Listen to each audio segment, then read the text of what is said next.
Bonjour mes chers élèves, j'espère que vous allez bien. Donc aujourd'hui, on va entamer la leçon de la grammaire, la phrase impérative qui a pour objectif identifier la phrase impérative et produire des phrases impératives. Donc pour cela, je vous demande d'ouvrir vos livres à la page 138. Donc observez bien les images que vous avez.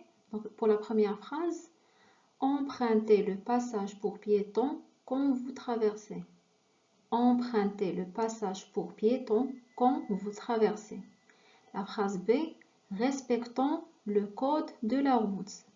Respectons le code de la route.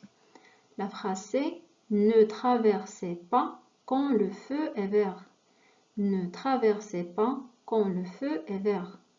La phrase D, arrête de jouer au ballon dans la rue, tu risques de te faire écraser. Arrête de jouer au ballon dans la rue, tu risques de te faire écraser.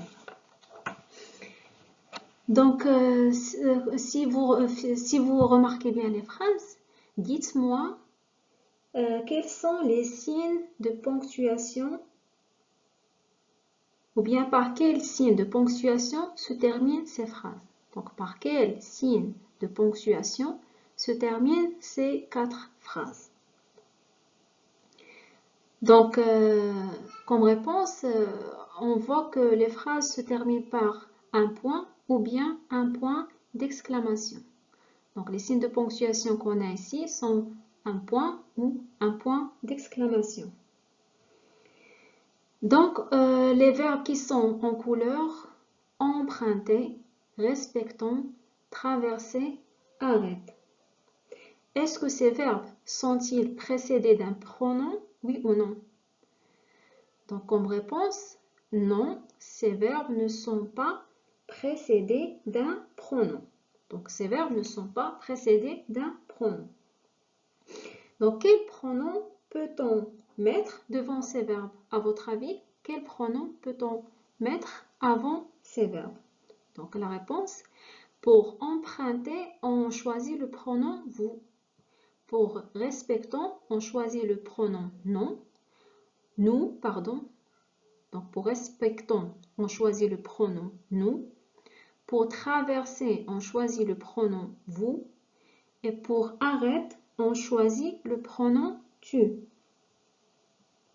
Maintenant, qui peut me dire quelle est la phrase qui exprime un ordre? À votre avis, quelle est la phrase qui exprime un ordre? Donc la réponse, la phrase qui exprime un ordre est la phrase D. Arrête de jouer au ballon dans la rue. Donc cette phrase exprime un ordre. Quelle est la phrase qui exprime une interdiction? Quelle est la phrase qui exprime une interdiction? Donc la phrase qui exprime une interdiction, c'est la phrase C. Ne traversez pas quand le feu est vert. Ne traversez pas quand le feu est vert. Donc elle exprime une interdiction. Donc maintenant, quelle est la phrase qui exprime un conseil? Quelle est la phrase qui exprime un conseil?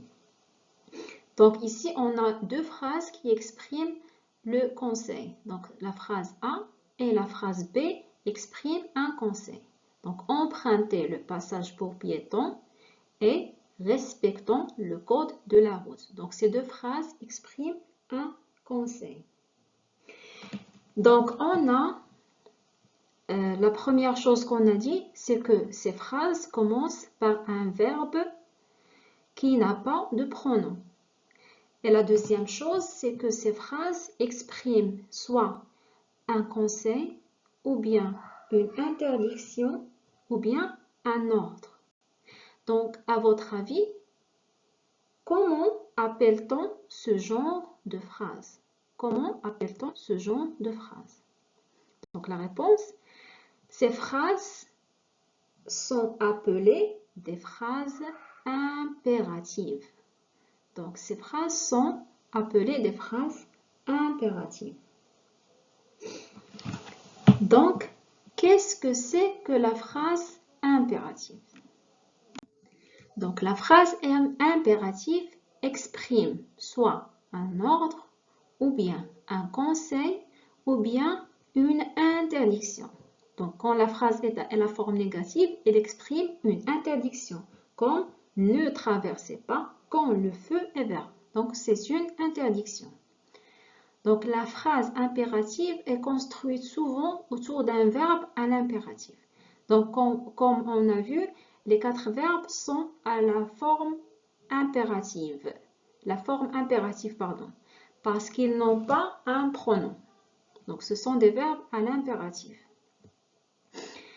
Donc la phrase impérative se termine par un point ou un point d'exclamation. Exemple, écoutons bien notre professeur. Écoutons bien notre professeur. Donc là, c'est un conseil.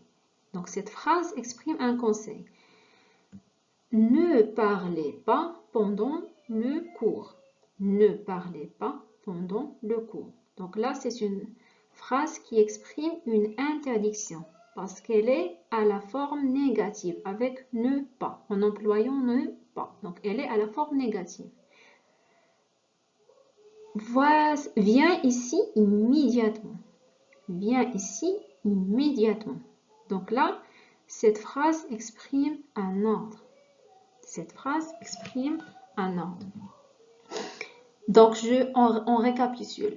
La phrase impérative, elle a pour but d'exprimer soit un ordre, ou bien un conseil, ou bien une interdiction.